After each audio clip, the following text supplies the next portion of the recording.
Here we are.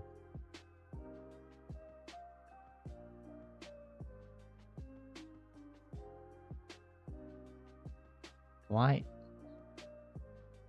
Damn, I don't know if you can hear it. You should probably be able to hear it, but like I chose like another lo-fi playlist today, and it has some weird music going on. Like you can listen to the melodies. It's a it's a bit of an eerie tone, I would say. Hmm, maybe I'll choose another one. Uh,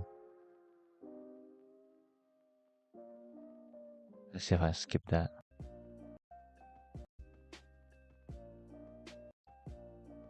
Oh, it seems to be keeping with this kind of lo-fi tone. Right, sure, let's change to another one then. Back to the rainy days, I guess. Oh, this is so much better. This is so much better. Um,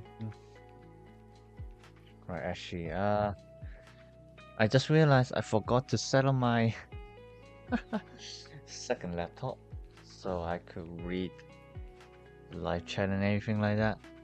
So let me quickly do that. I haven't even turned on my laptop. Wow. How great. I am doing a really great job.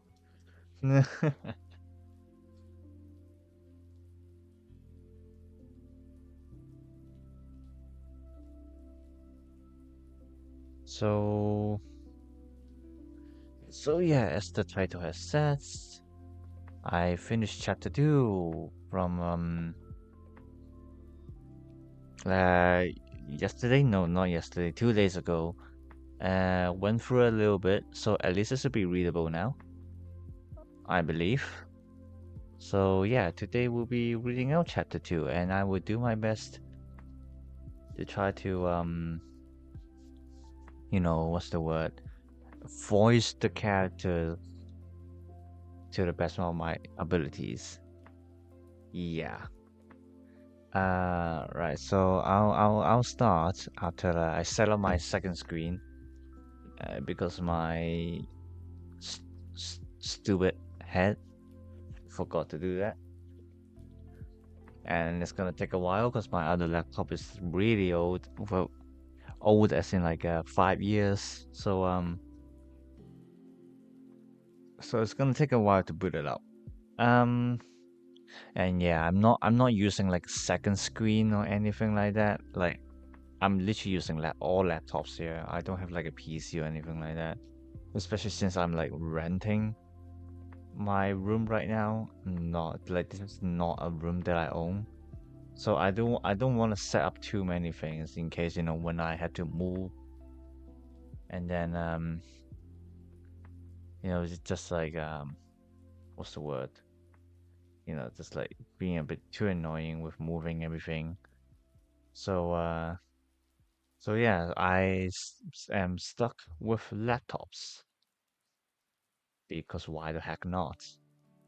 At the very least, my new laptop, which is the one where I'm speaking through right now, is also the gaming laptop, so I can now play with games. I can play games with it. That's what I mean. Um. So yeah, let me just quickly. There we go. Right. I guess.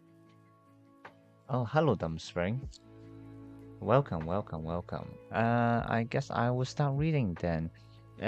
So if you missed out chapter 1, it was on my first stream, which I have put the link in the description below.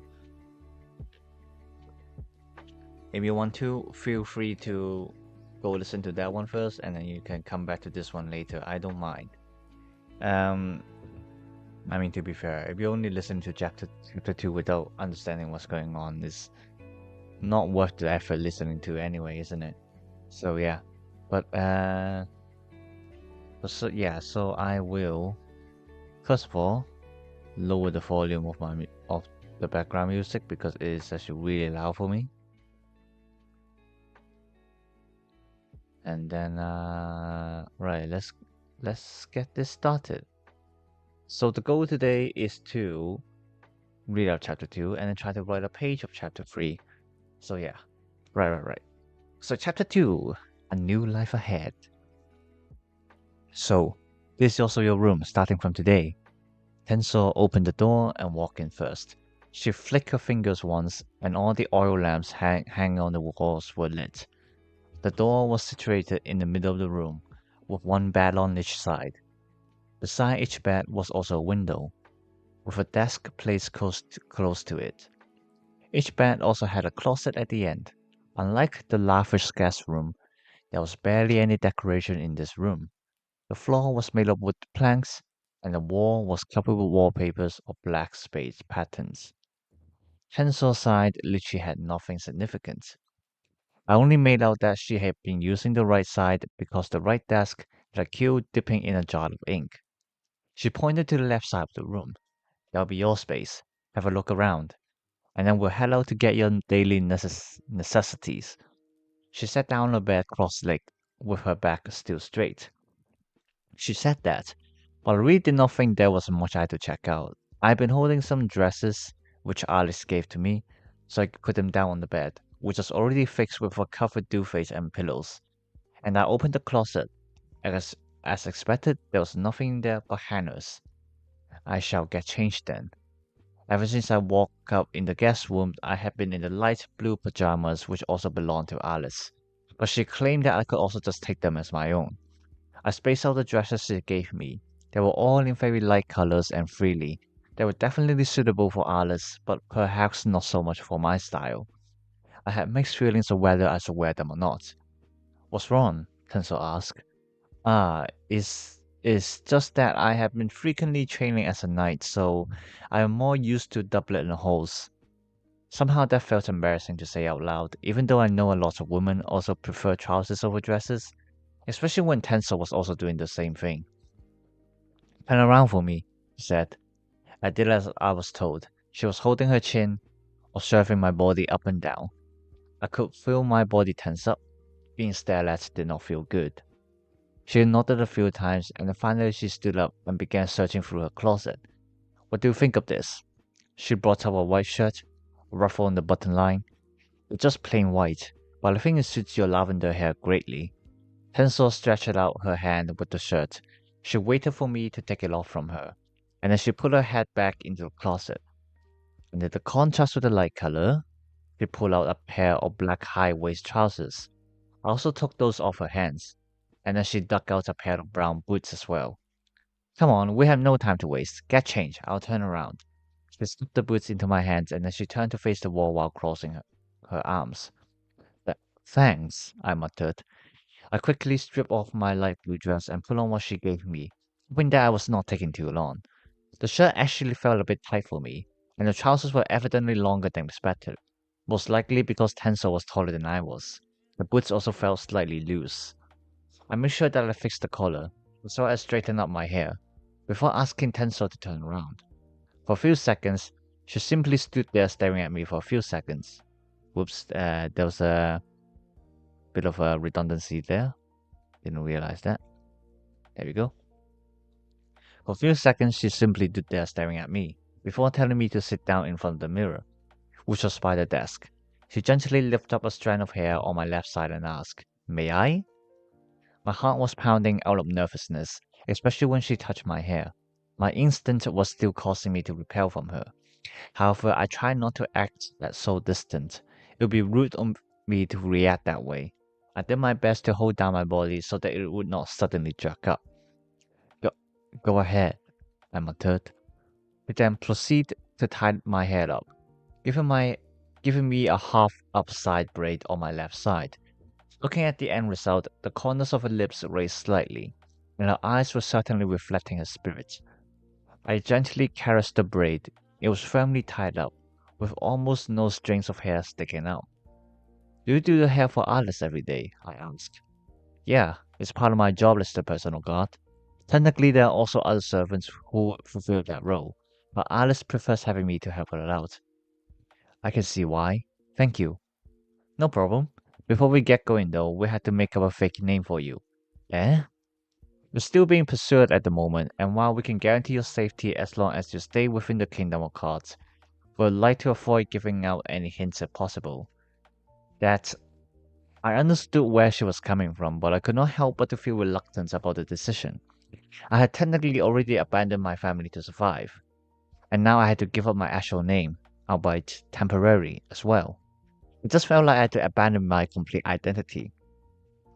I understand how you feel, Lisa, but this is for your own safety. I asked you to bear with it for the time being. Tensor suddenly put a black half-face masquerade mask over my eyes. Let's cover up your pretty face for the time being as well. Dot, dot, dot.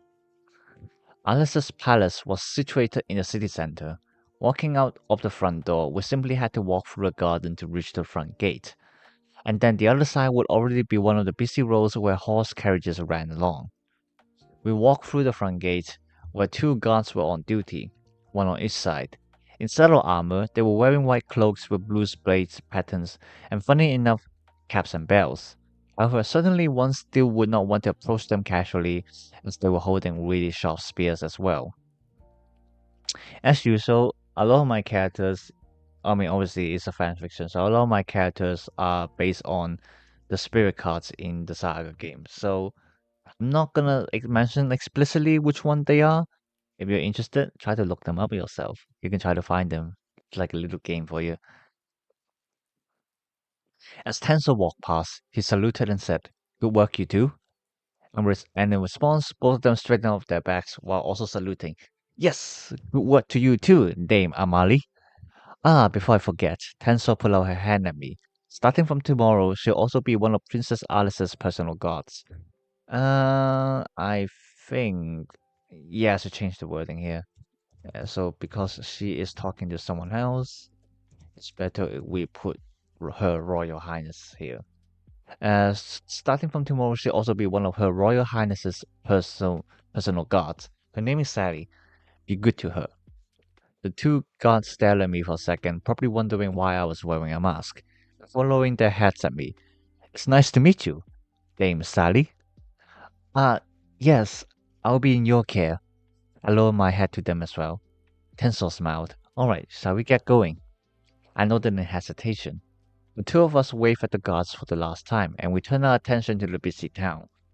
There were all kinds of people walking by, races which I had rarely seen. There were people with claws as hands and long feathers growing on their arms. Then there were those with butterfly wings on their backs, holding bundles of flowers in their hands. One of them even nibbled the stigma of a flower she was holding. There were also other beings that were more stereomorphic. There was a toy shop on the opposite side of the street, and a person with the head of a cat stepped out, followed by another similar person but in smaller size, holding a ball between his paws. And then there were literal penguins round as a ball and as short as half my body height, waddling past us while saying, "Excuse me," in buccal voices. And then while I was staring down at them, a few shadows bolted over us across the ground. I looked up and saw people with feathery wings, angels, so to say, soaring above us. Some of them even made a few flips while avoiding crashing into each other. I had to squint my eyes and put my hand over my head as I was still not used to basking under the sunlight. Interesting world, isn't it? I also can't get enough of it myself. Tensor looked up to the sky with me. So, what do you want to get first? Mmm, Honestly, I was not in the mood to make any decisions. I still wanted to just lie in bed and digest everything that happened. Regardless, I would not act selfishly.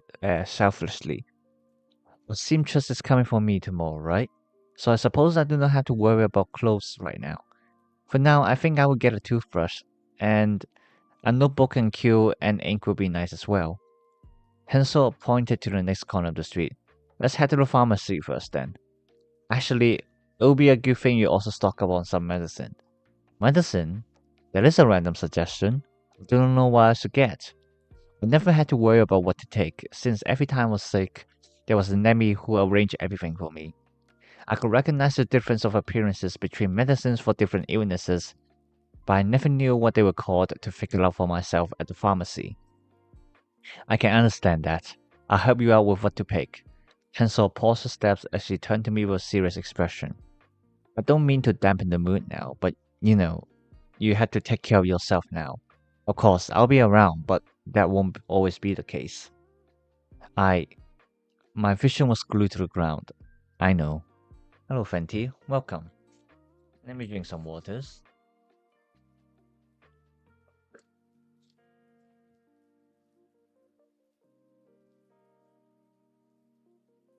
Sorry. I jumped as Tensor suddenly held my hand. Let's get the shopping done. Then I'll bring you somewhere nice, okay? She was smiling with confidence as if she already planned out for the rest of the day. A message to me that I should just leave everything in her hands. I simply nodded, and then we continued our way side by side. I glimpsed at the holding hands between us. It was a gentle grip, but unlike Alice's grip, which felt like she was holding something fragile, here Tensel's grip was firm, like she was actively protecting me. I was still afraid, my arm was still shivering at the thought of her brutal strength. However, she was the only person I could trust at that moment. I could only hope that she could not feel my tension. It was getting quiet. It was getting quiet between us, so I figured that I should say something. Is it just me, or have you been more proactive than when you were with Alice? Eh? For once since I first met her, Tensor jerked. She looked down and seemed to finally realize that we were holding hands, and she abruptly let go. Sorry, that was out of habit. Did that scare you? Ah, now that I think about it, your hand was shivering just now. I felt the embarrassment rushing through my cheeks from her mention of my tense palm. Her jerk actually surprised me as well, as my vision of her so far had been a steady person who could not startle by anything, especially in consideration of her power level. But then again, she did also react when I said the wrong thing to Alice. I thought back to what Alice told me, and I began to wonder, was Tensor always only pretending to be costly? Because as a person who was acting proper, she was leaking out a lot of unmatched features often. There was when she smiled from using her favorite spell, and how she would easily react to other people's words.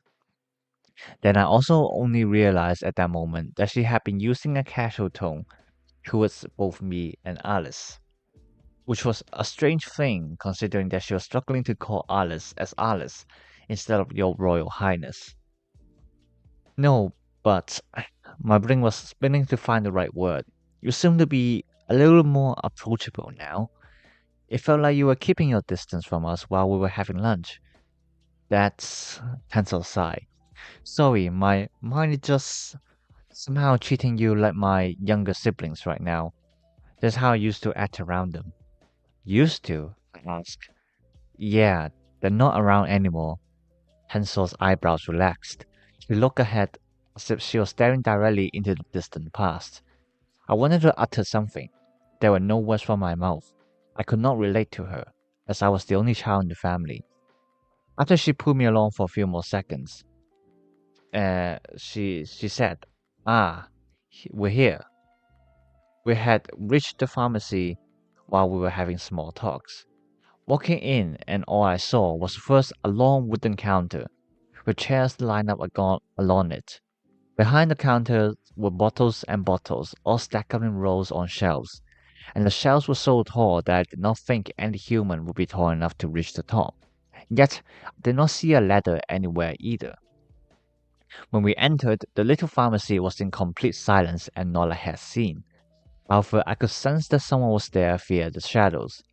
Caladrius, are you here? Tensor called out. Suddenly, a heron head peeked out from behind the counter. It was wearing a head mirror as well. Ah, Dame Amali, it's good to see you here. The heron spoke up. It sounded like an old man trying to be funny, moving his head backwards and forwards, approaching us near the entrance. He extended his neck towards me as he blinked at me while tilting his head. This is? Just like towards the guards, Hansel raised her hand at me. My new colleague, Sally. She's going to be my roommate, so I'm helping her out to get her daily necessities. Mind you as a favor. Oh, yes, of course. I know just what you need. Give me some time. Calagrius bent down his head behind the counter, and with his beak, he brought out a toothbrush. Then he called out to the air, Jaro, can you fetch me the toothpaste? Coming right up. In response to in a high-pitched voice, I cannot do the high-pitched voice. A tiny person flew out from the back of Caladrius with his flimsy, transparent wings. He was most likely just a little bit bigger than the size of my palm, wearing a white yellow striped shirt and yellow shorts, as well as a brown apron and a brown snapback. He flew up to one of the higher shelves, grabbed hold of the handles from the lid of a jar, and seemingly mustered all his strength just to drag the filled jar off the shelf. When the jar came off from the shelf, gravity abruptly pulled him down slightly. For 1 second, I thought he was going to fall. Here, Ellis! The fairy lowered himself as close to the counter surface as possible, before letting go with both hands and then literally dropping the jar down. Be gentle, Jarro. It's made of glass. Pelagius pat on Jarro's back with his white wing. Sorry, sorry. What else is needed? Jarro wiped away the wet sweat on his forehead. Get some pads for this lady as well, Pelagius said. Jarro nodded and went behind the counter. Been busy recently? Hansel opened up a topic, leaning her arm against the counter. No, but you see, there have been a shortage of herbs from the realm of frost. Price went up like crazy. Pelagius looked to the shelves. Our attention was also directed by him, and I noticed how the prices for herbs looking white as snow were almost 5 times more expensive than some other different looking herbs beside. What happened? I asked. Jarro flew back out with a stack of flag paper between his small hands.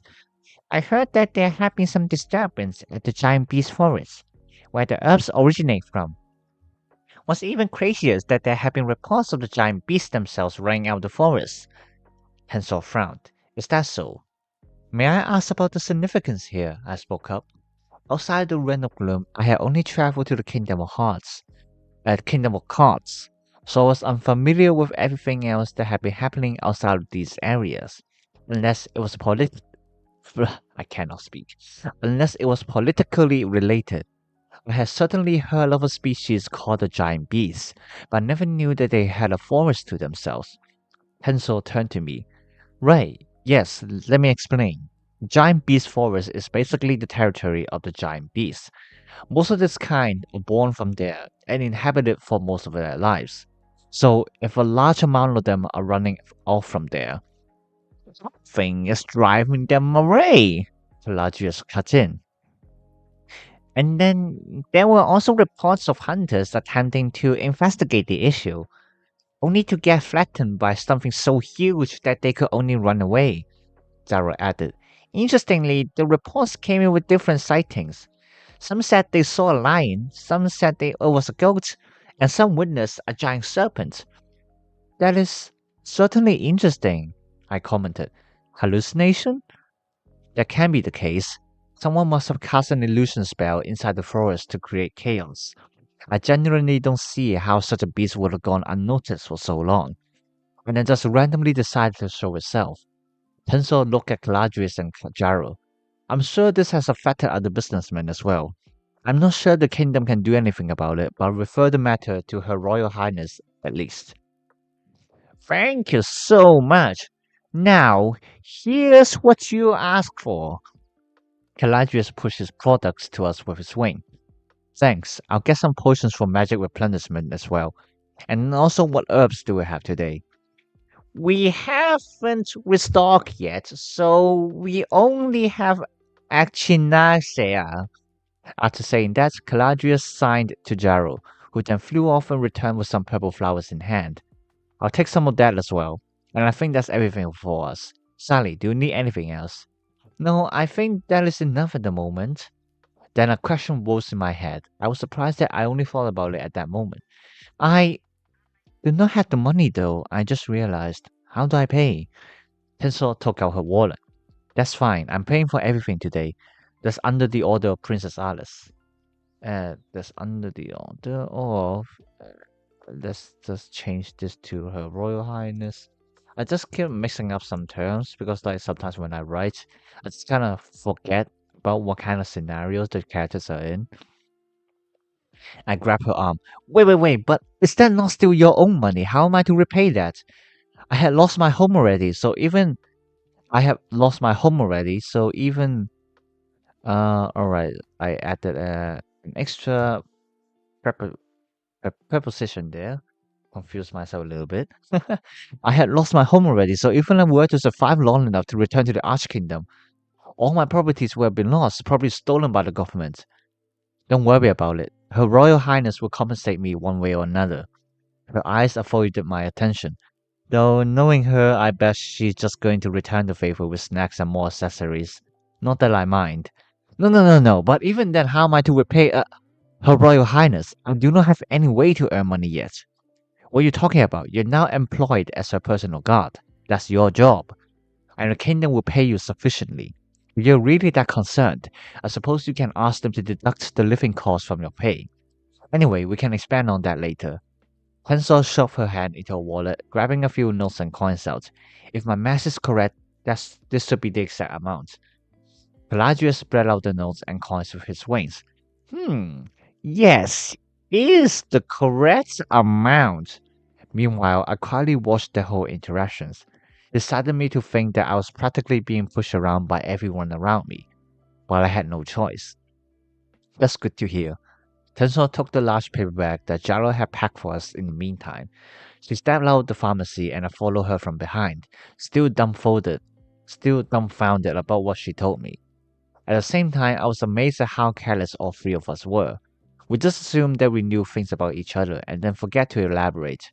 However, either way, I sort of expected that was what Alice meant when she said she would put me as her personal guard. I was thinking more along the lines that I would work just to stay at her place, not that I would be properly employed as a knight.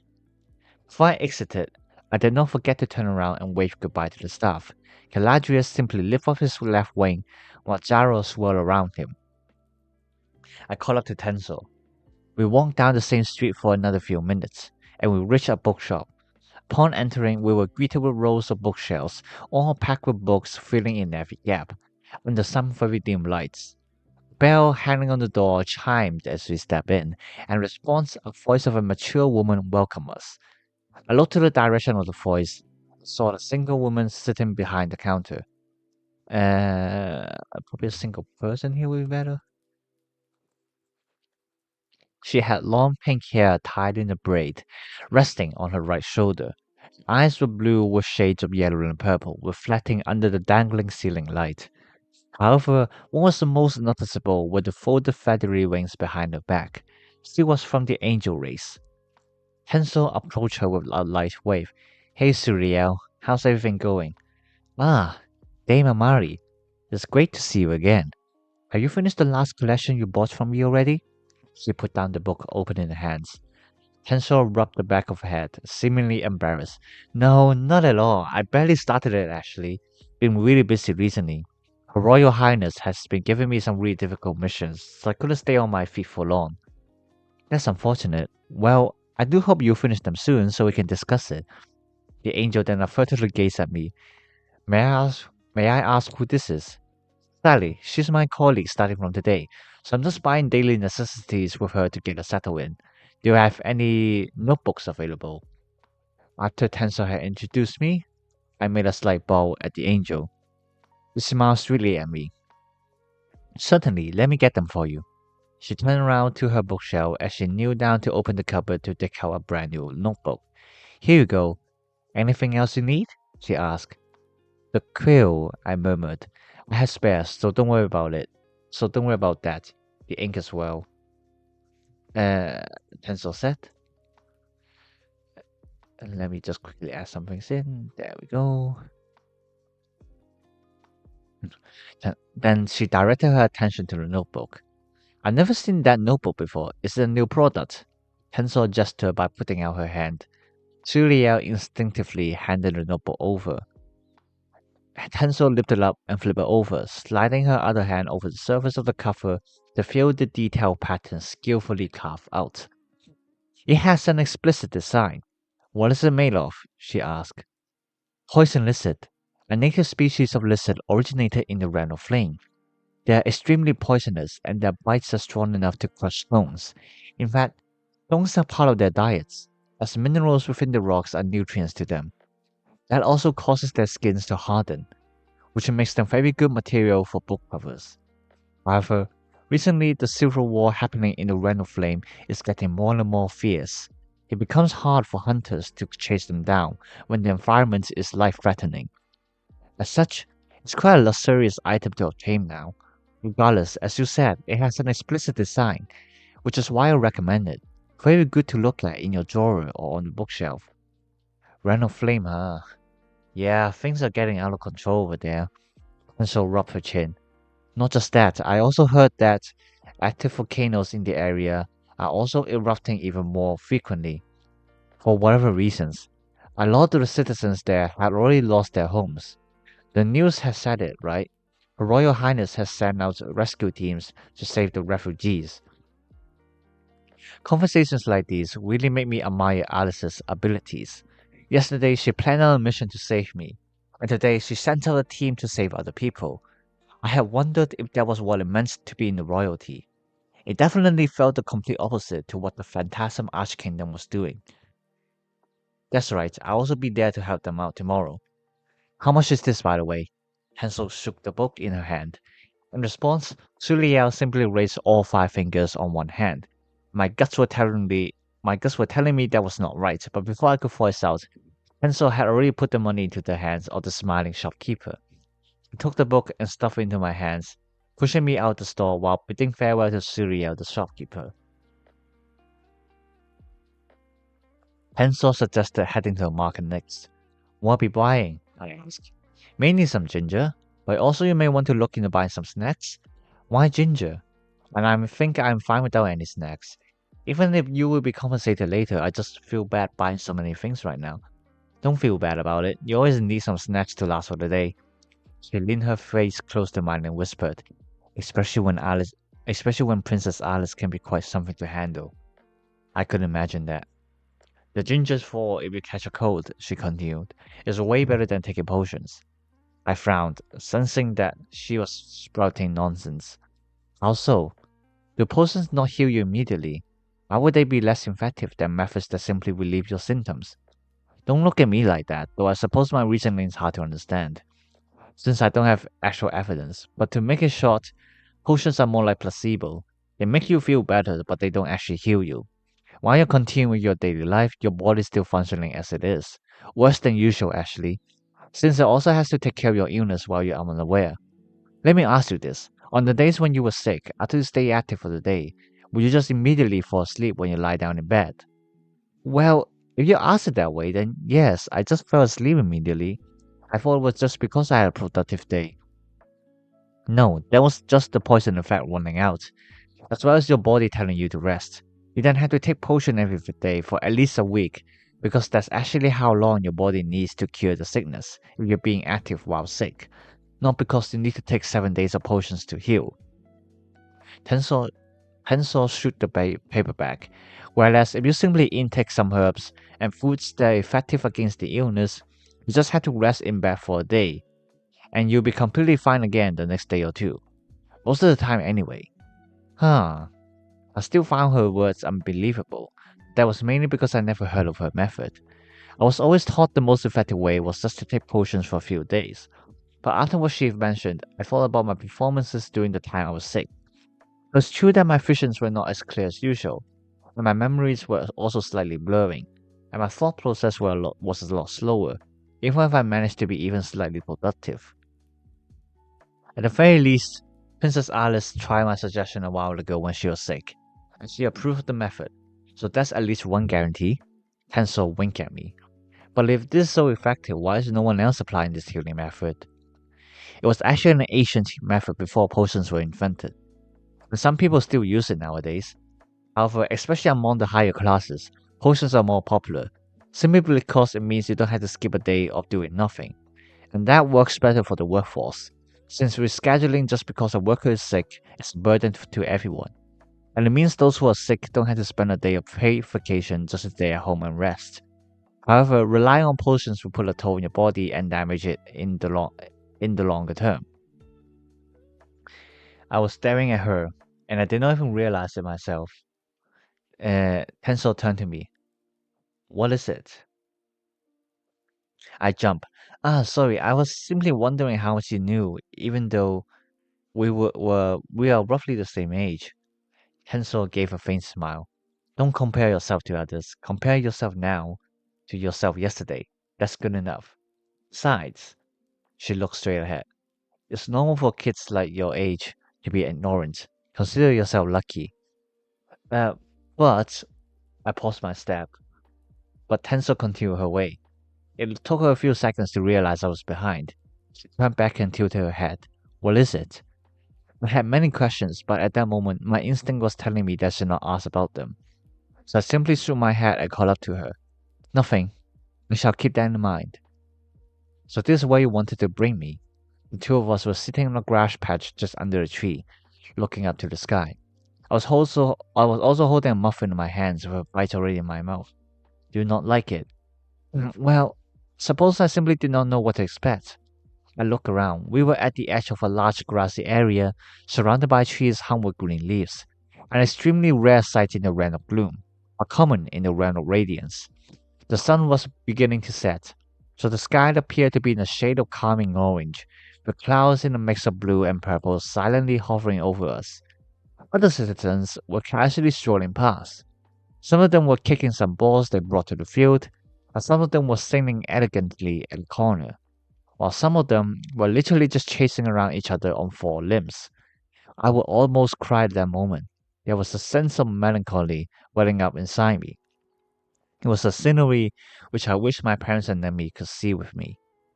I'm going to take a short nap. When you're ready to go or nighttime is approaching, wake me up, Tencel said, sticking her bottom close to the tree roots, as she crossed her arms and lowered her head with her eyes shut. Looking at her position right now, one could hardly tell that she was the strongest knight in town. She appeared to be so defenseless, and her expression was so relaxed. Or maybe it was exactly because she was the strongest that she could be this casual with her surroundings. I thought about our shopping time. On our way from the pharmacy, Hansel had been trying to chat with me on various topics. But I was aware, no matter what we talk about, she would always change the subject when it was close to talking about my family. She focused more on introducing what was around the city and her preferences on foods, clothes, hobbies, and so on. My impression of knights was that there were certain people who would pick on everything in the area and apply very strict rules so that they would always be the ones with the authorities, since there was practically the scene in the Realm of Gloom. Most knights were of a higher status than the Shadow Tribe, a race which took up most of the population in the realm, so they would always try acting high and mighty so as to not to lose their standings against the bigger crowd, looking down on the commoners who were only doing their best to live.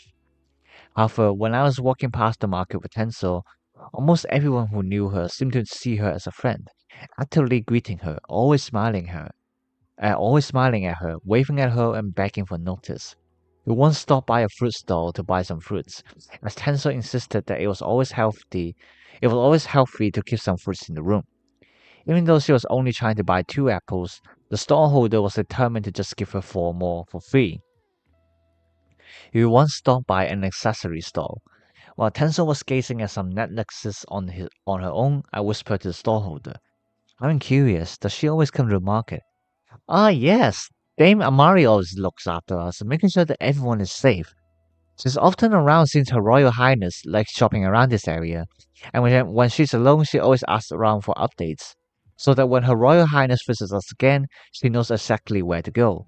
Are you her friend? I stuttered. Yes, I suppose I can call myself that. We are colleagues. I had hoped that I was not making any weird expressions. It was fortunate of me to be wearing a mask, even if it only covered half my face. The stallholder's face brightened up. Aha, I see. Nice to meet you then, ma'am. I hope that you're enjoying yourself. Oh, and be a good friend with Dame Amari for sure. This is the first time I've seen her with someone else who's not Her Royal Highness. At that moment, Tensor walked up to us holding a necklace of a single volume of diamond. "I'd like to buy this." The storeholder pushed up her glasses. "Ma'am, you always have a keen eye on the best products. I'm amazed." She put up her fingers. "This one will cost as much." "That's fine by me." Tensor handed over a few notes. After the storeholder double-checked that it was the correct amount, we bade farewell to her and made our way to the park where we eventually sat down. Back to us sitting under the sunset, I peeked at Tensor, who seemed to be fast asleep. Her breath was steady and her body was still. I let out a sigh of relief, looking at the necklace held in my palm. Shortly after we reached the park, Tensor gave the necklace to me, claiming to be a gift from her. She also explained that the necklace was emanating magical energy of the diamond attribute, which would help to relieve the burden if I ever need to cast any diamond spells. I smiled at the necklace. I refused the gift at first, but Tensor insisted that I carry it as insurance. It became an item which I would treasure. I had received a lot of gifts in my life, but most of them had been just courtesy from my father's acquaintances, excessive items which I might or might not need in my life, which did not matter for me anymore, as my house was most likely already burnt out. Need more water. Blech.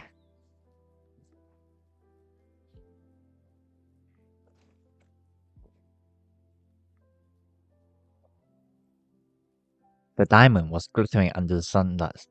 The diamond was glittering under the sunset, feeling itself in a warm orange shade. I turned it over in different angles between my fingers, admiring the precise craftsmanship in carving out the shape it has right now. From what I heard, diamonds were really hard to break, so I always wondered how people were able to put them in the shapes of their preferences. Then, beyond my gaze, I noticed from a distance there were two people peeking around. They did not seem like they were on a stroll, as their movements were tense and their hands were turning in all directions. It felt like they were looking for something or someone. Upon a closer inspection, both of them were in purple suits, and they were also wearing black top hats. They seemed to be in normal clothes, but I could immediately recognize the dress up. Those were uniforms of government members in the Arch Kingdom. I reached out to Tensor, gently tucking her trousers, while my eyes stayed on them. I was reminded of some words which the storeholder told us, the one who sold Tensor the necklace. "Oh, before you leave, if I may say, I just saw some suspicious people passing by." Both Tensor and I turned our heads. "Do elaborate," she responded. "There were two people who really stood out to me. It's pretty hot today, but they were in full suits, collars about their necks, and they were holding their top hats so low, as if they were trying to hide their faces. To be honest, I wouldn't ignore them, but they seemed to be looking for something. We met our eyes at one point. Their glare was scary. Definitely not the friendly stares we get in the neighborhood." What I saw in front of my eyes at that moment was exactly as the storeholder described. I could not move and did not know if I should move, but I snapped back to my senses when Tensor grabbed my arm as she whispered, "Stay still. We're getting out of here." "Wait," I whispered back to before Tensor pulled me up. "Couldn't we deal with them first? We don't want your identity and location exposed, so it's best we leave them and escape." But I looked in the direction of the two mysterious men again.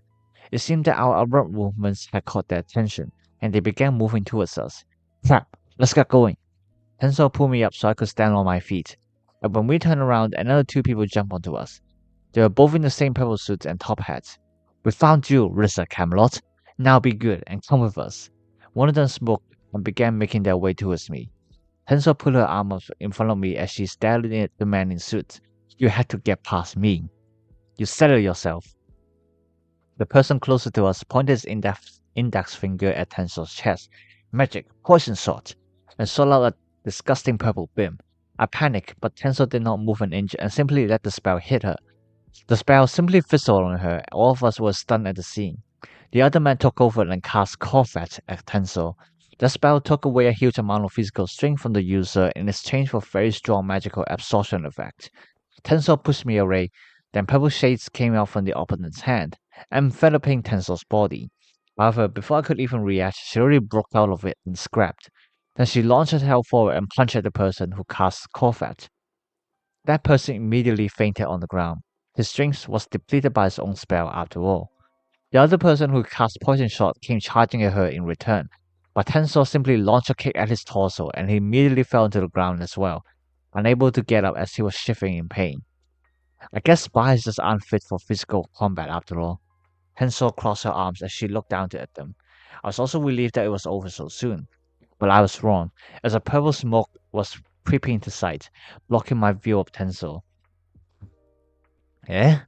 I wanted to say something, but my head began to feel heavy, and my sight was blurry as well. I was about to trip over, but I managed to make myself kneel down instead. Still, it really took most of my strength just to keep myself awake. I could feel my magical energy being sapped away. Right before I lost my consciousness, a dim red light glowed for 1 second among the smoke, and then suddenly I could feel my energy coming back, with my body slightly glowing green. I was able to stand up again. Then I could hear a stomp, and the smoke scatter around me and Tencel. He was staring at something, so I looked in the direction and saw two other men in suits, the ones who we originally saw and were about to run away from. So it turned out that there were 4 people attacking us, and 2 of them were planning an ambush while we were distracted. If Tensor was not there, I would have been taken away already. At that moment, a quick thought flashed through my mind, an internal voice telling me that I was pathetic. The 2 men in suits were looking horrified when they realized that the spells were not working on us. Well, technically it worked on me, but I assumed Tensor saved me again. Tensor did not even bother changing into her battle armor. She simply started walking towards our enemies. They were frightened, their bodies gestured in a weird way which seemed like they wanted to fight but they also wanted to flee. Eventually one of them decided to sprint away, facing his back at Tensor, and the other followed. However, Tensor did the same and in a flash she was standing right in front of them. You are not reporting this to the Arch Kingdom. Without saying another word, all of a sudden, 2 fire pillars shot up from the ground, burning the 2 men in suits into crisp, as their screams for mercy faded away in seconds.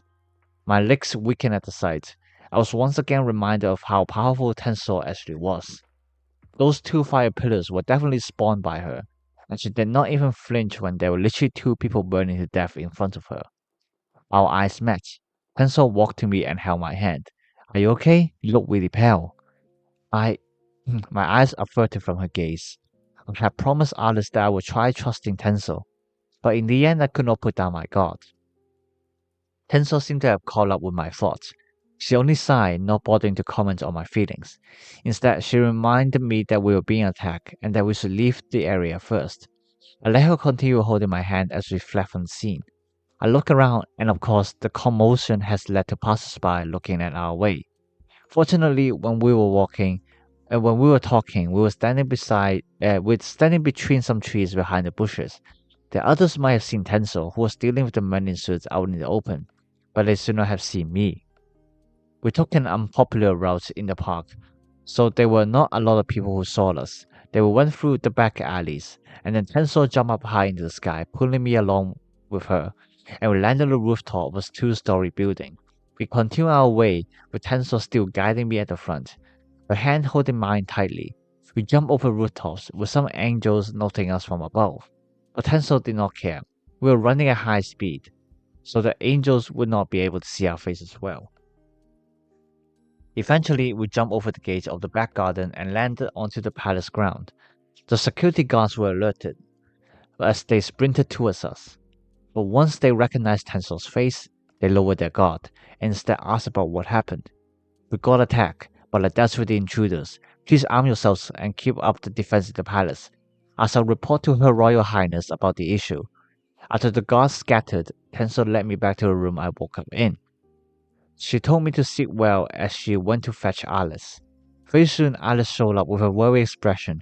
She came up to me and held my cheeks, observing the size of my face, then lifted up my arms and caressed my hands. She was like a mother looking after a child. Once again, Tensor explained everything to Alice. She was listening really carefully. Her eyes were glued to the floor while making her feel like knots, which was her way of staying focused. So they already started sniffing around the Kingdom of Cards, huh? Alice sat down on a chair beside mine, shaking her head in annoyance. Those guys are working quick. We might have to do something as well. Tensor was also thinking really hard. She was holding her chin while standing straight beside Alice. But I'm off on your mission tomorrow. It will become really difficult for anyone else to protect Rissa. My eyelids jumped. Once again, I felt hurt. I felt pathetic. I had been the one being protected for the last 24 hours, and I could not do anything to help. Soon, I'll be settling in the palace as well. And while on the surface I'll be acting as Alice's personal guard, I'll technically be leeching off Alice's privilege while she will attempt to treat me well. It did not feel right in my head. That's true. I think all my soldiers are really capable, but none of them are as good as you, Amari. Alice closed her eyes. She leant backwards, her face towards the ceiling. You're Princess Alice, you're gonna fall. Ah, I know. Alice jolted on her feet, almost hitting her head against Tencel, if Tencel did not react quick enough by bending backwards. She pointed her finger at Tensel's nose. Amari, I order you to bring Rissa with you on your mission. What? Huh?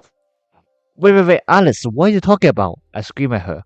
Am I wrong though? You'll be far away from the Phantasm Archkingdom, and you have a strong person staying by your side. She crossed her arms, looking very proud of herself. Well, you're not wrong.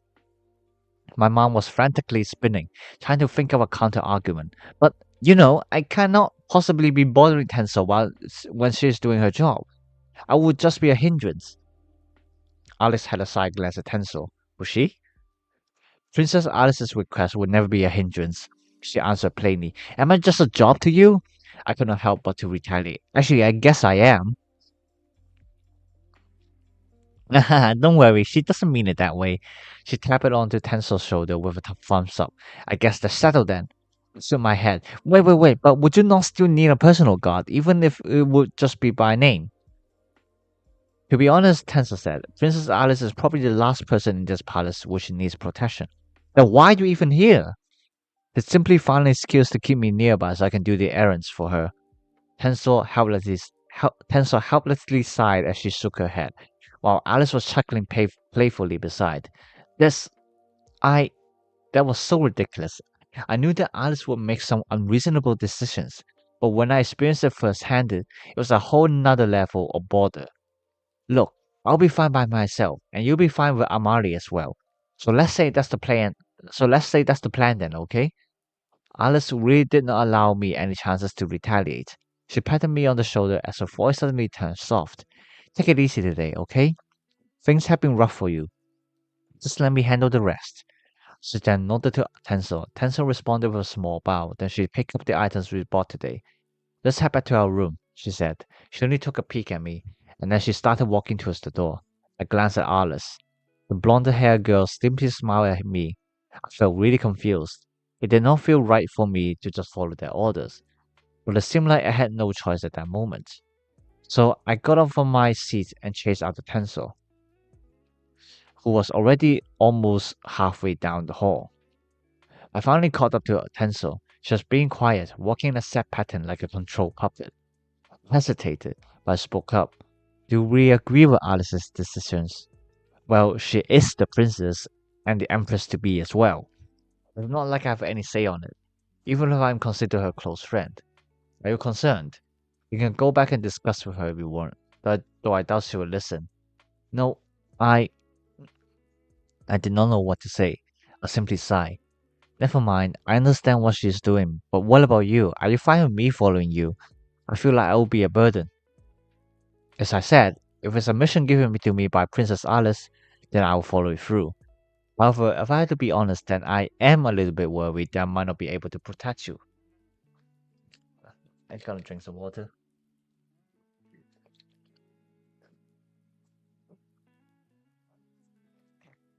And but that's just because I'm not used to the job of protecting. If I had to explain it, it's like I'm supposed to be a striker, but instead I'm put into the position of a defender. That is, you're talking about a kind of sports, right? That I cannot remember clearly what it is. Football. I suppose that's not popular in the Phantasm Archkingdom. Barely. I do not think I've seen a game of it. The government is very close-minded in terms of activities. I believe football does not originate in the Phantasm Archkingdom, and so the government forbade the sport, with them fearing that the outside influence would disturb the mindset of the citizens. Whoa, that sounds so ancient. It sure does. That's why my parents have been working really hard to change the policies in the kingdom. But I lowered my voice as I began to feel depressed. Pencil slapped my back hard. I almost tripped over from her force. She said, Again, I understand how you feel, and, well, her words were suddenly slurring a bit. I'm not really good at comforting others, so don't take it the wrong way, but, well, she was frowned. She was frowning. You seem to be thinking really hard on the choices of words. Just focus on yourself for now. I'm sure your family is fine. Her words were simple, and exactly because it was simple that I was caught off guard. I thought she was going to lecture me on some philosophical ideas of leaving the dead behind or something like that. But instead, her words were more soothing than I expected. Truly, I did not dislike that, especially when she feared it would sound too rude. Um, thank you, I replied. We had reached our room. Hansel put down the shopping items on my table. Need my help to sort out your stuff? No, I can do it myself. Thank you. Sat down on my bed, letting out a huge sigh, as well as taking off my mask. Let me just quickly edit something.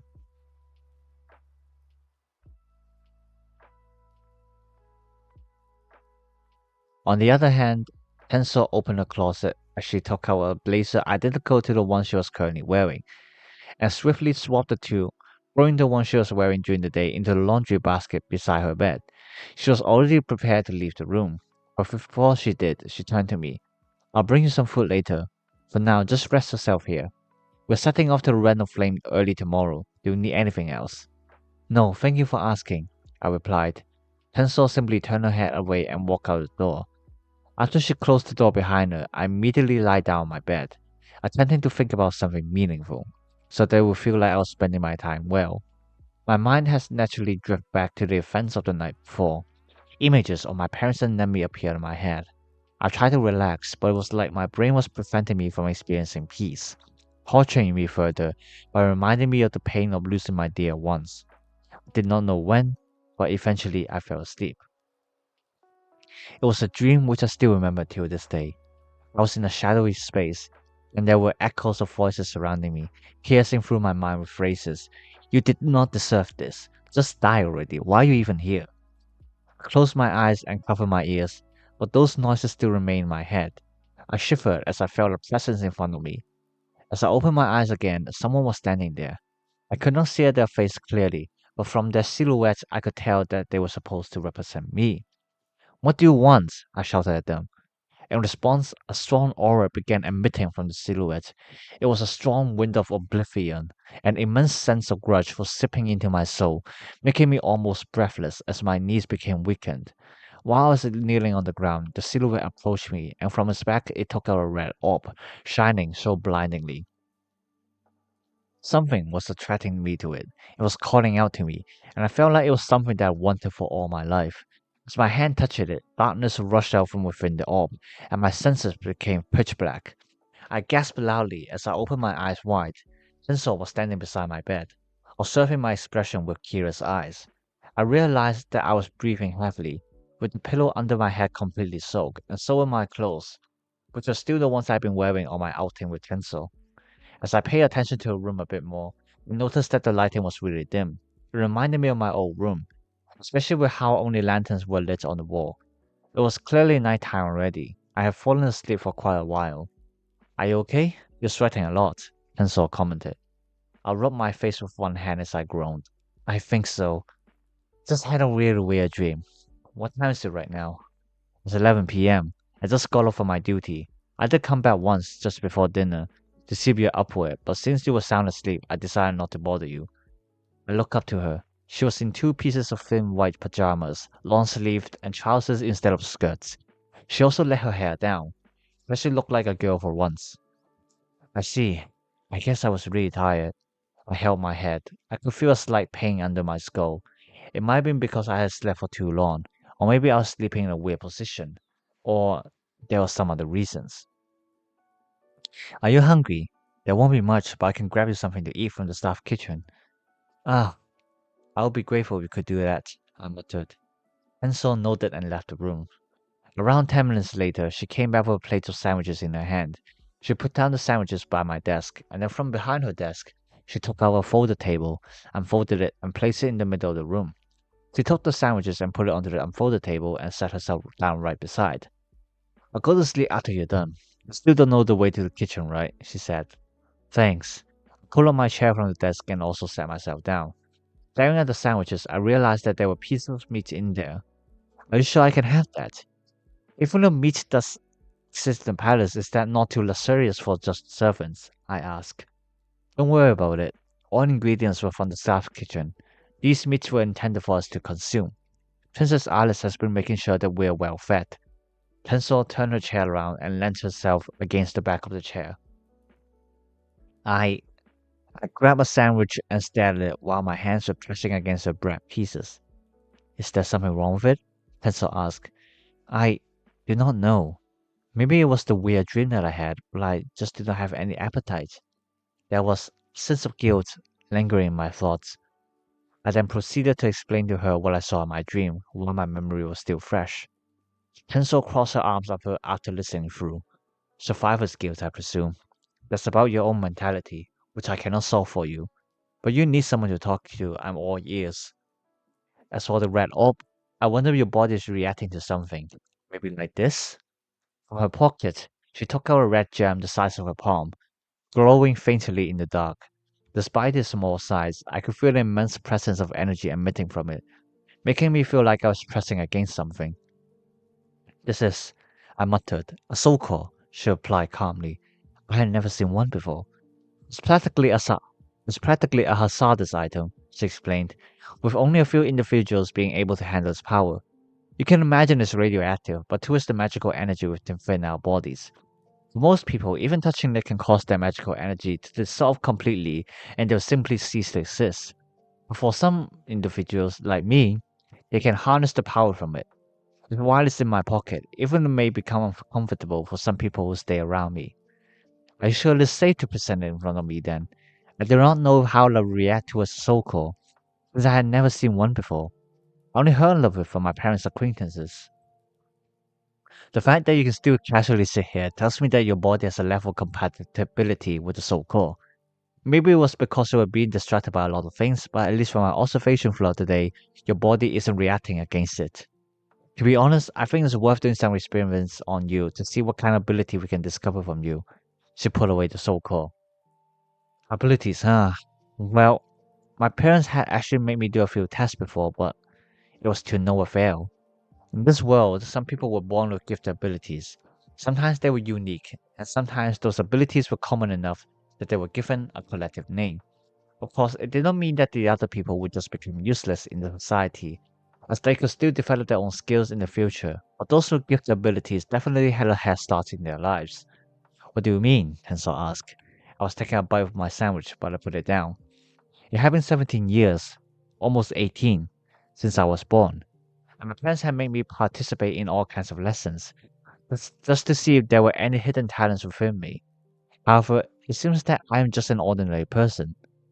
Slowly, I have been feeling that they have given up, and eventually they decide that as long as I live, it'll be good enough for them. I took a deep breath before I let out a huge sigh. It felt like there was something heavy pressing against my chest as I continued. Sometimes, when I walk through the corridors in the mansion, looking at the portraits of my ancestors, I wonder whether I deserve to be included as part of the household. My father may have been a stubborn person who believes in his own ideals, but he only has such a personality because, theoretically, he does have the power to change the kingdom. And so does my mother, who became the principal of a school at the age of 30. But I do not know. I just feel inferior, like I do not deserve all of these luxuries. I stared at the piece of meat wrapped by two pieces of lettuce between the bread. While I was sulking, Tensor stood up as she walked over to my side and began stroking the top of my hair.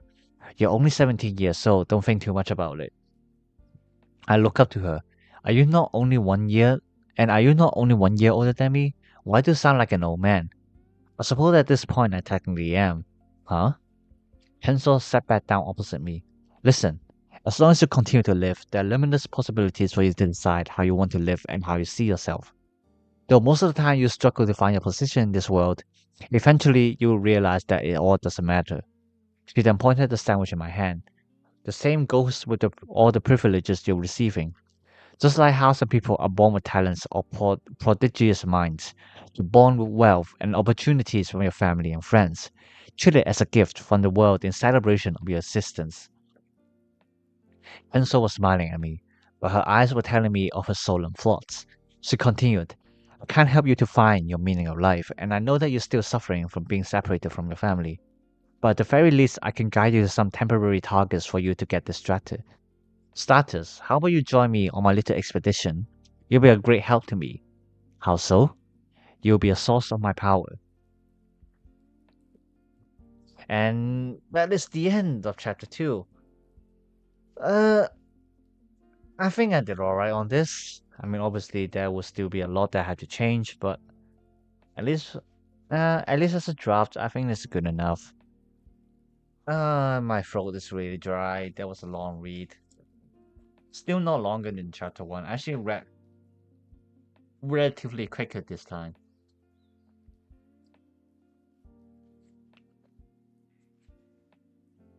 Uh, Now I'm feeling a bit hungry. I really just want to end the stream there, but like, I kind of promise there will be like at least 2 hours every time. So I'm gonna keep to that, you know, just to make myself work a bit more. So so since I'm done reading chapter 2, it is time that I start writing chapter 3. And I already have an idea of how to start with it. But first of all, let me just go to the toilet.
Man, it's so cold today.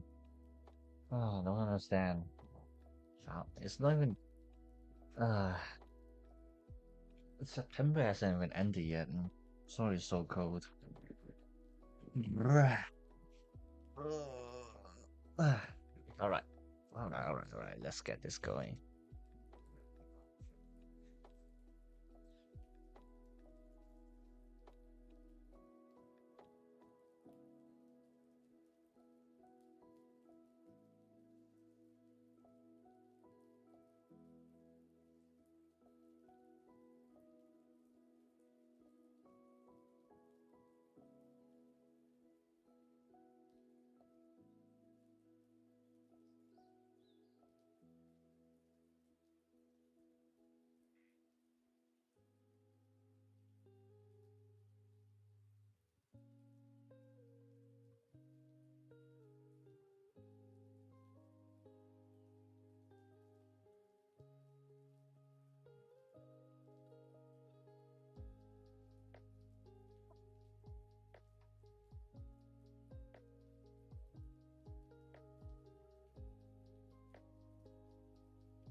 Think, think, think. How do I want her to respond?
Hmm.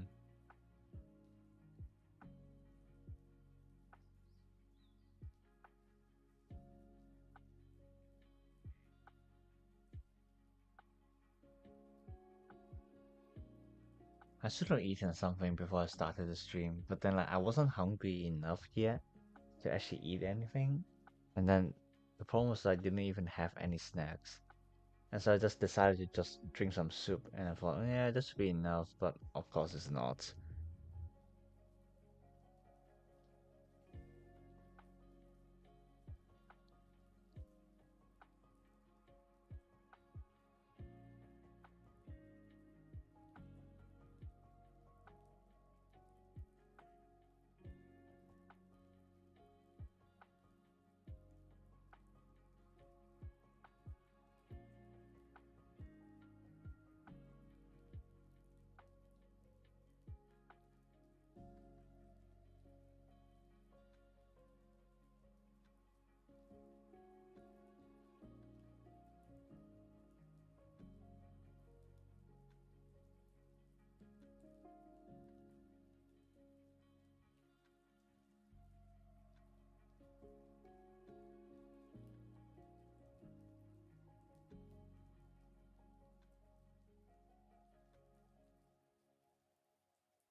Hmm.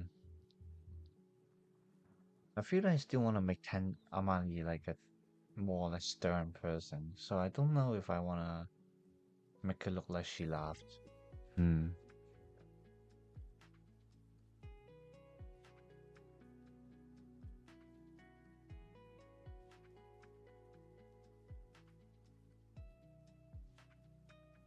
Maybe like that.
Mm.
Mm.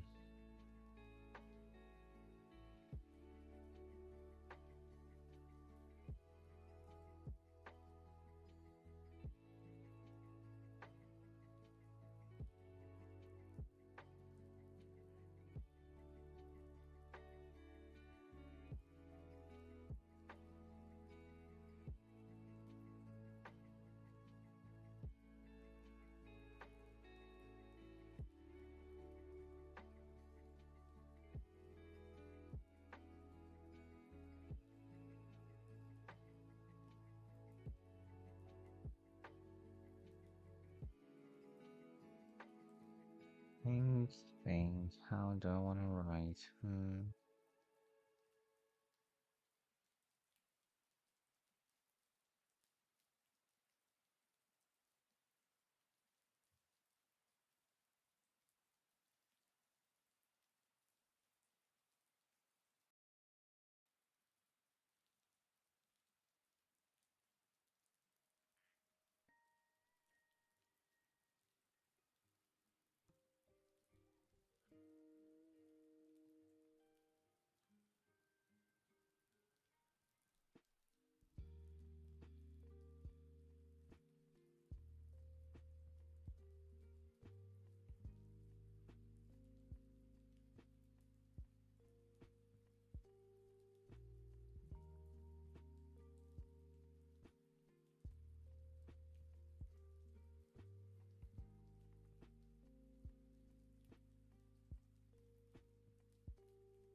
Let me think. What are the chef hats called?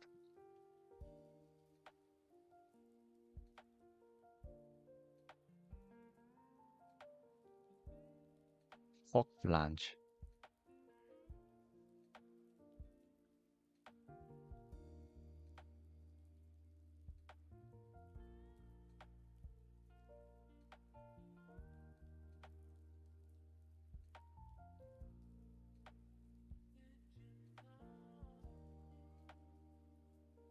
Hmm.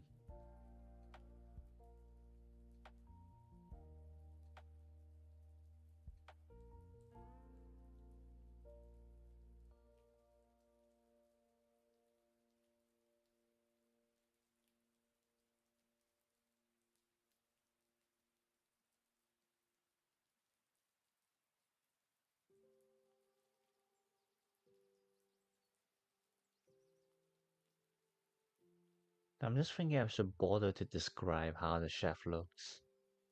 Like maybe like give her an actual, not give her, give him like an actual appearance instead of just saying like he's the chef. I'm just thinking if that's like importance in doing that.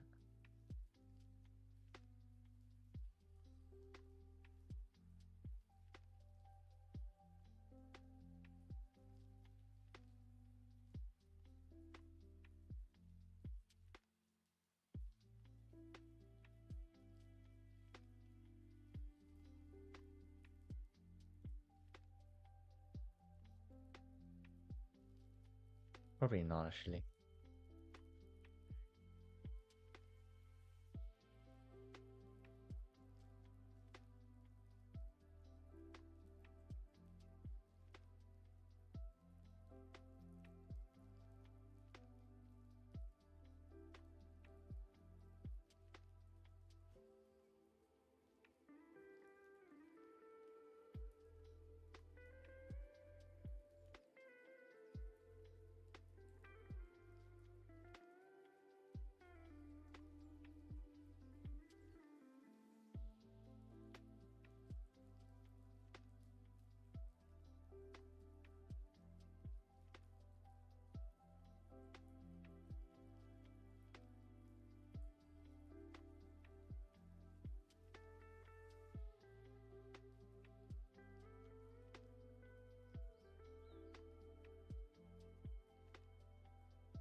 Wow, I'm just like, I can't believe I'm actually just powering through. Well, since I haven't been 2 hours yet, I guess I'll continue with another page. I'm just gonna think about how to get through this scene.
What do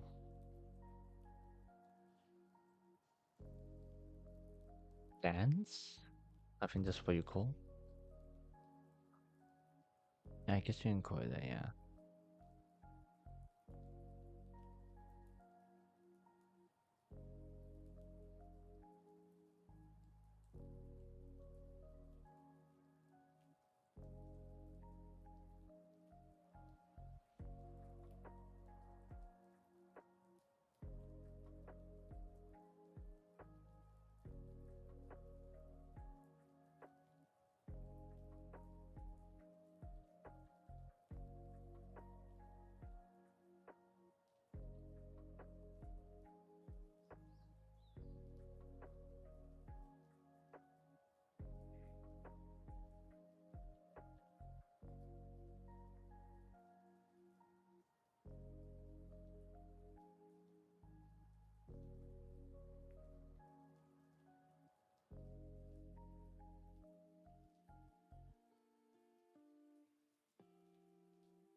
I can't remember what the card patterns are called. What do you call it? Playing card suits. That's and then gotta remember what the patterns are called. Uh, Clubs, diamonds, clubs, heart, and spades. Right? Yeah.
Uh, uh, it's always a pain when you like, just can't remember the word.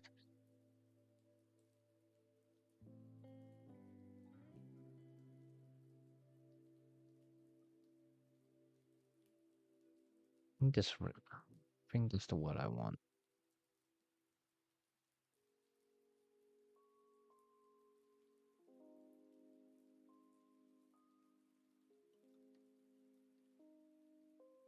Nah, I think that's just fine.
But thinking.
Hmm.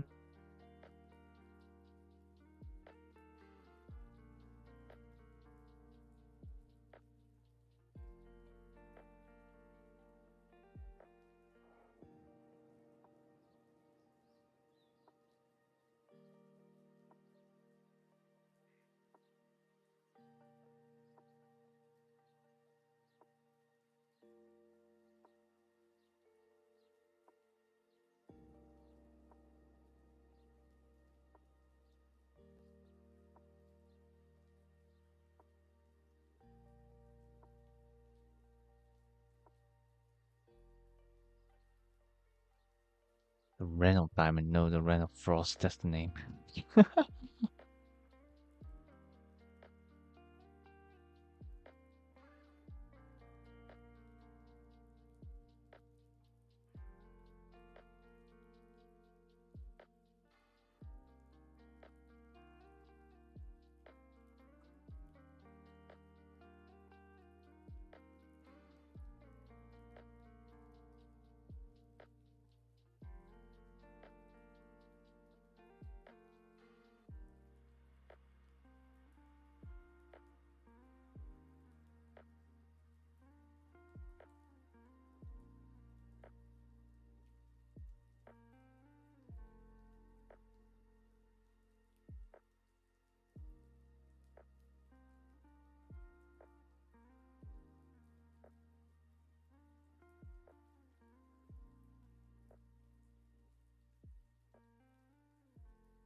Hmm.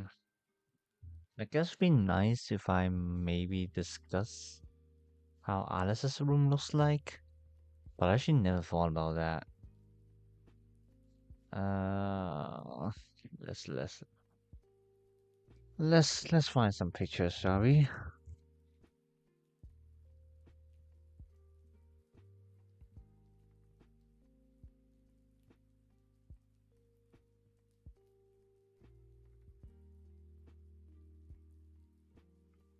Oh, this design looks pretty good.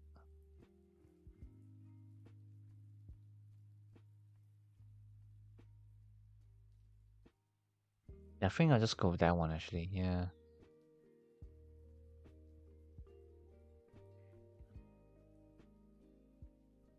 pictures good.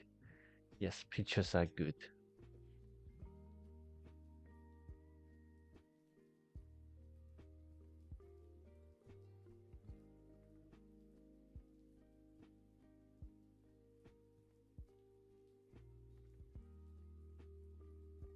Hmm.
My laptop needs charging.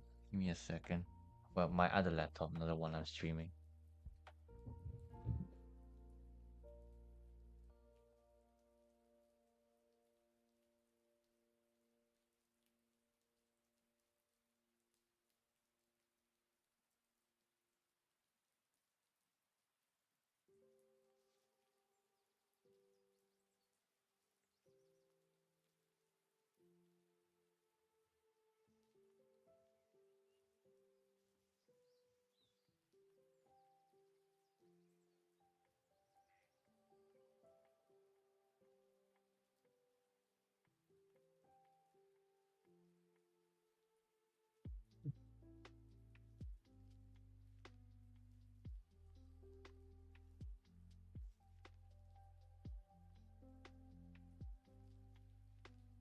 Alright.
Gosh, dun dun dun ding dong, USB-C Universal Portable Magpie book.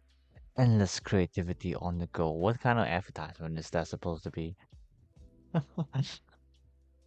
Right, it's been 2 hours and I've technically reached today's quota, which is, like reading out chapter two and also writing in the first page of chapter three, but I'm like halfway through page three, so I guess I might as well continue with that as first. But I am feeling really hungry. I should have ate before the stream, but as I said, wasn't feeling hungry enough to eat anything.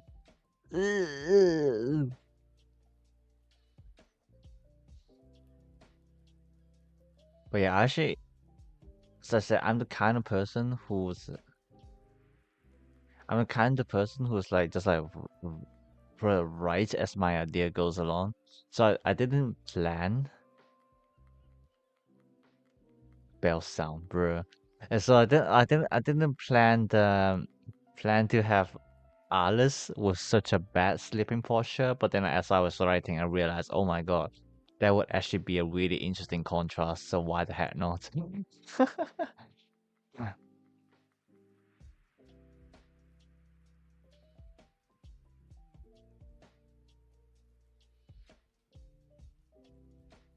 Time to redirect the mukbangs, too.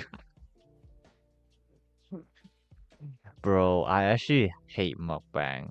Okay, maybe not hate. Hate is a really strong word, but like I dislike them because I don't like listening to people eating. I just feel that it's really disgusting. That was supposed to be a bell sound. Okay, okay, let me redo that. Charge! Dun dun dun ding dong! USB-C, universal, power, portable, my people, endless creativity on the go. Something like that, I guess.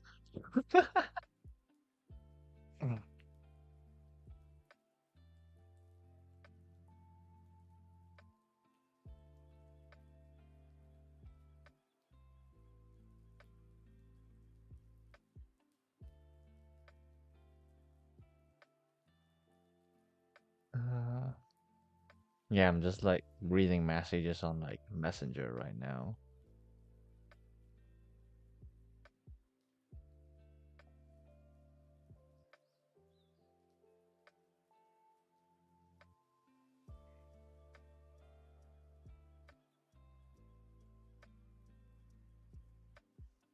Right, let's try to continue this.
just make sure you don't fall asleep with your face into the soup. Soup, well, the curry. I don't know. I assumed that you're having like curry soup, and then like, I was literally like imagining you just like fall asleep and then like your face just dip into the soup. That'd be so funny to look at.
That would be a waste of very impossible third-degree burns.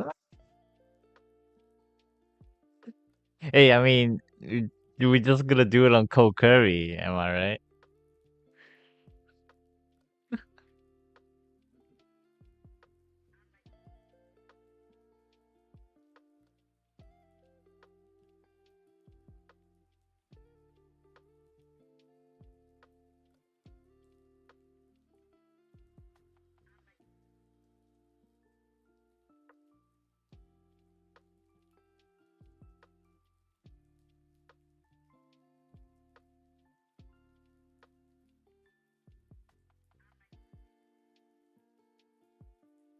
Wait, browns? No. Brown. I think that's the word. Yeah, I don't think that's the one I'm thinking of.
Oh my god, do I want to do the classic one person falling on top of each other scene, or do I just like kind of brush through it like it was nothing? Basically I was how do I even search for that? Right, just in case I look up something weird, let me just put this as unseen.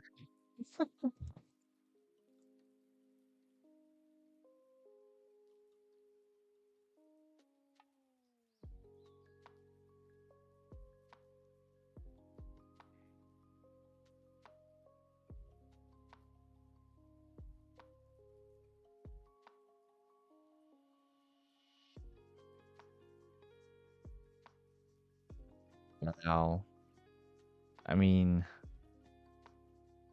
wow, Bing, you could be doing better. Could say I need to download Google Chrome, but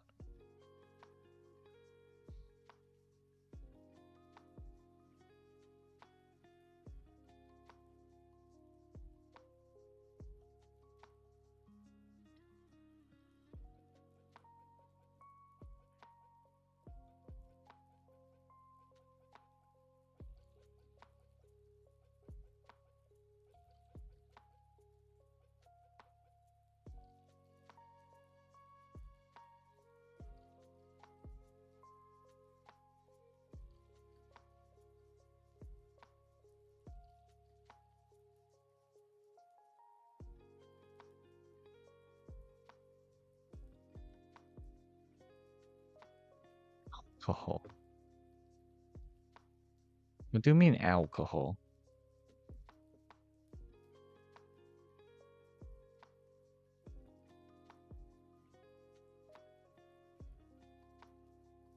I cannot find the right image. That is fine, whatever.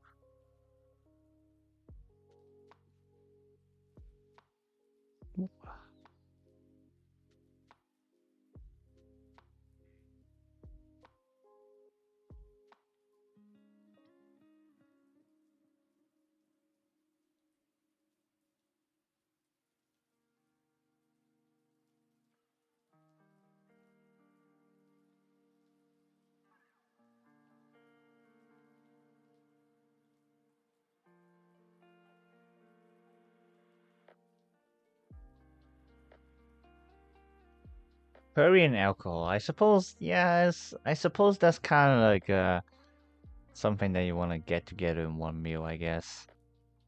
I wouldn't know. I don't like alcohol, as you know, so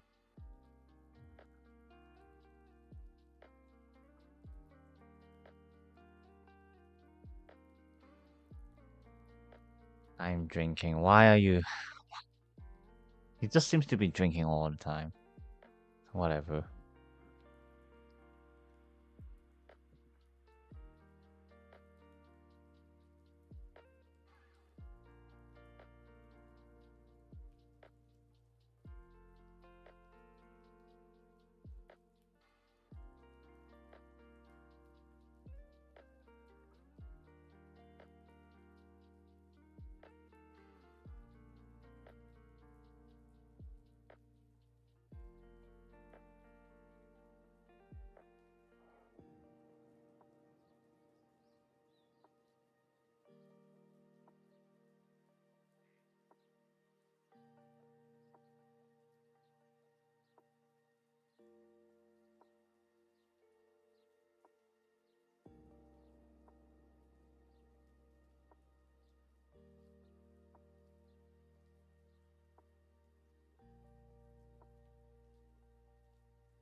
Pretty nice progress today, actually.